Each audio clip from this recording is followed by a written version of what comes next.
Thank you to Marvel Dice Throne for sponsoring today's video. Marvel Dice Throne is a fast and fun board game fit for all ages. Whether you're just looking for an exciting game date night, a fun family challenge, or to take on your own Avengers team of board game enthusiasts, Marvel Dice Throne is right for everyone. Each player selects one of 8 heroes to face off in head-to-head battles to see who earns the right to take the throne. Gameplay involves strategically rolling dice to activate special abilities, playing unique hero cards to manipulate results, and upgrading your hero board to power your stats. Marvel Dice Throne is a game you're going to want to return to over and over again. Not only will you want to play as all 8 characters, including Loki, Scarlet Witch, Miles Morales, and Captain Marvel, you're also going to want to master each character's special skills and strategy to see how they fare against their opponents. You can support Marvel Dice Throne on Kickstarter today and reserve your copy. Check the link in the description to head over to Marvel Dice Throne Kickstarter right now and get rolling to see who takes the throne. Is it a reboot? A sequel? Dare we call it a requel? To this day, most fans don't remember that this film is even in the Marvel Cinematic Universe. Hi, I'm Pat Whalen with yet another MCU podcast, and this is Everything You Should Know, The Incredible Hulk.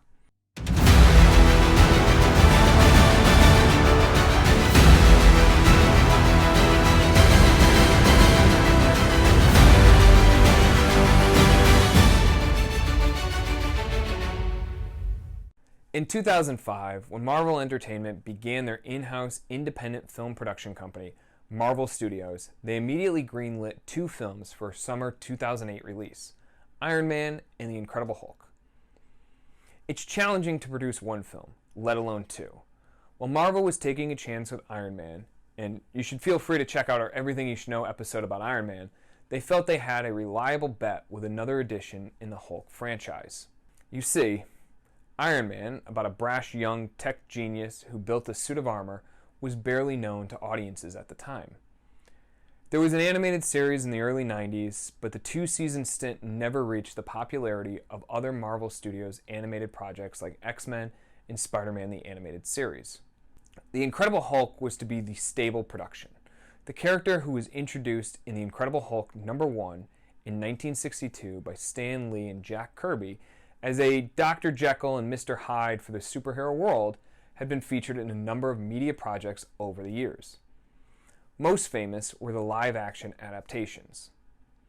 This includes the 1978 The Incredible Hulk, which starred Bill Bixby as Dr. David Bruce Banner, and former professional bodybuilder Lou Ferrigno as his alter ego, the Hulk. The series ran for 80-plus episodes over 5 seasons and featured 3 follow-up made-for-TV movies. All of these stories follow Banner traveling across the country, helping those in need, while hiding the secret that when he gets angry or anxious, he often transforms into the hulking beast. The other adaptation was the 2003 Ang Lee-directed Hulk.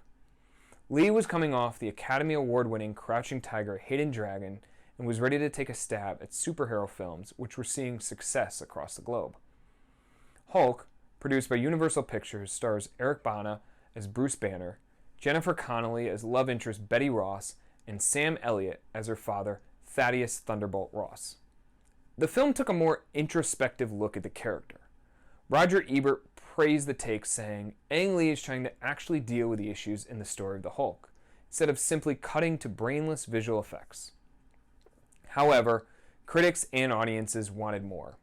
It currently holds a 62% score among critics and 29% among fans on Rotten Tomatoes, as Hulk fails to deliver an effective balance between exciting action and character development, like its early 2000s contemporaries Spider-Man, X-Men, and X2. The 2003 film took in a global box office of over $240 million on a budget of $135 million. A sequel was greenlit with a target date of 2005, but when Universal failed to start production, the rights reverted back to Marvel Studios. The Incredible Hulk would be the second production from the new studio, but distribution would still be handled by Universal. Producers Avi Arad, who produced the Ang Lee version, and Gail Ann Hurd brought on Louis Leterrier to direct, and Zach Penn was hired to pen the script. No pun intended. The Incredible Hulk was set to be both a sequel and a reboot to the 2003 film, but with a story more similar to the 1978 television series. In the movie, Bruce Banner has already been transformed into the Hulk. The origin, which mirrors that of the television show, is briefly shown in the opening credits. He's now living in obscurity, trying to find a cure, while staying under the radar of the US government, who is currently hunting him. The film featured an entirely new cast, but held vague references to the earlier film. Gale Ann Hurd would dub this a requel, leaving its place in the burgeoning MCU up in the air. Edward Norton was hired to star as Bruce Banner and the Hulk, and this is where the trouble began. Along with starring in the film, Norton was updating his own dialogue on a daily basis during the shoot. Word of the challenge production didn't become public until the film was in post-production. As with any creative endeavor, especially one with corporate backers, there's a fine line between commercial and independence. One of the most notable anecdotes of this was the original opening scene, which saw Banner travel to the Arctic to attempt suicide, only for the Hulk to come out and stop him. Marvel felt this type of opening wouldn't play well with all audiences. Surprisingly enough, the story of Banner's attempted suicide was actually referenced in 2012's Marvel's The Avengers. I got low. I didn't see an end, so I put a bullet in my mouth and the other guy spit it out. Norton pushed for screenwriting credit on the film, even claiming at Comic-Con that he had written the film. Penn pushed back on this claim, and the Writers Guild of America sided with him, giving Penn sole credit, essentially making the case that plot and story structure was more important than the updates to dialogue. Joining this version of the cast was Liv Tyler as Betty Ross, William Hurt as Thunderbolt Ross, a Yamp personal favorite, Tim Roth as Emil Blonsky, aka the Abomination, Ty Burrell as Leonard Sampson, and Tim Blake Nelson as Samuel Stearns, who was initially set to return as the villain, the Leader, but that has yet to happen. Efforts were made in marketing to differentiate this film from the Ang Lee version. The film did well enough, bringing in a total box office of $263 million, finishing above its predecessor, but well shy of the juggernaut that was Iron Man. Probably the biggest takeaway from this film is how little anything was actually taken away from this film, at least initially.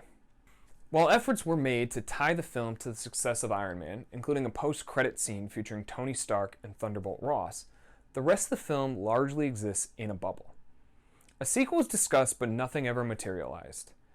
When the Bruce Banner character reappeared in 2012's The Avengers, he was portrayed by Mark Ruffalo, with Norton saying he wanted to focus on other projects. Many of the potential future storylines set up in this film have yet to be revisited. It wasn't until 2016's Captain America Civil War that any of the other characters were referenced. Hurt returned to portray Thunderbolt Ross, now the U.S. Secretary of State, tasked with enforcing the Sokovia Accords.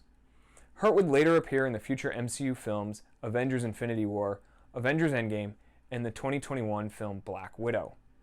In late 2020, it was announced that Tim Roth would be featured in the Disney Plus series She-Hulk, reprising the role of Emil Blonsky. Fans were surprised to see a redesigned Abomination appear in 2021's Shang-Chi and the Legend of the Ten Rings, sparring with Doctor Strange's assistant Wong in an underground fight club.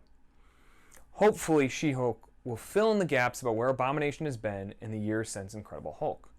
If you're interested in reading more about Hulk and not sure where to start, you can check out our recommended reading video that features Hulk Grey by Jeff Loeb and art by Tim Sale, Return of the Monster, collecting issues number 34 to 39 by Bruce Jones and John Romita Jr., and finally, Incredible Hulk Destruction, a 4-issue miniseries by Hulk legend Peter David.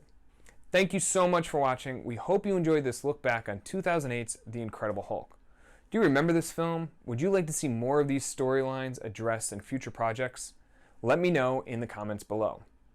Thanks again to Marvel Dice Throne for sponsoring today's video. Remember to check out the link in the description to support their Kickstarter. As always, I'm Pat Whalen with yet another MCU podcast on Forgotten Entertainment. We'll see you next time.